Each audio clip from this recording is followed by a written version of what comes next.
ஒபீஸா இருந்தா மட்டும்தான் பிசிஓஎஸ் வரும்னு நினைக்காதீங்க. ஈவன் தின் பேஷண்ட்ஸுக்கு கூட பிசிஓஎஸ் இருக்கலாம். பிசிஓஎஸ் ரொம்ப ஃபெமிலியரான வேர்டுக்கு உள்ள நியூ டெர்மினாலஜி என்ன தெரியுமா? பிஎம்ஓஎஸ்.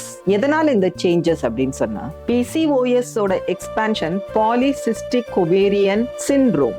சோ அந்த ஓவரியில உள்ள நீர்க்கட்டிகளை மட்டும் தான் மென்ஷன் பண்ணுது. பட் அதோட காம்ப்ளிகேஷன் பார்த்தா டயபெட்டிஸ் வரலாம், பிபி வரலாம், கார்டியாக் ப்ராப்ளம் வரலாம். சோ இது எல்லாத்தையும் இன்க்ளூசிவா ஒரு நேம் கொண்டு வரணும் அப்படிங்கிறதுக்காக தான் உள்ள change poly endocrine metabolic ovarian syndrome, பிஎம்ஓஎஸ்ங்கிறது தான் நியூ டெர்மினாலஜி. நீங்க ஒபீஸா இருந்தா மட்டும்தான் பிசிஓஎஸ் வரும்னு நினைக்காதீங்க. ஈவன் தின் பேஷண்ட்ஸுக்கு கூட பிசிஓஎஸ் இருக்கலாம். சோ பிஎம்ஓஎஸ் டயக்னோஸ் பண்ணணும்னா ஸ்கேன் மட்டும் இம்பார்ட்டன்ட் கிடையாது. அதோட உங்களுக்குள்ள சுகர் டெஸ்ட், ஃபாஸ்டிங் இன்சுலின், அது தவிர உங்களோட கொலஸ்ட்ரால் அளவு எல்லாத்தையுமே பார்த்து இதை டயக்னோஸ் பண்ணணும். சோ இதுல ஏதாவது டவுட்ஸ் இருந்தா கமெண்ட் பண்ணுங்க.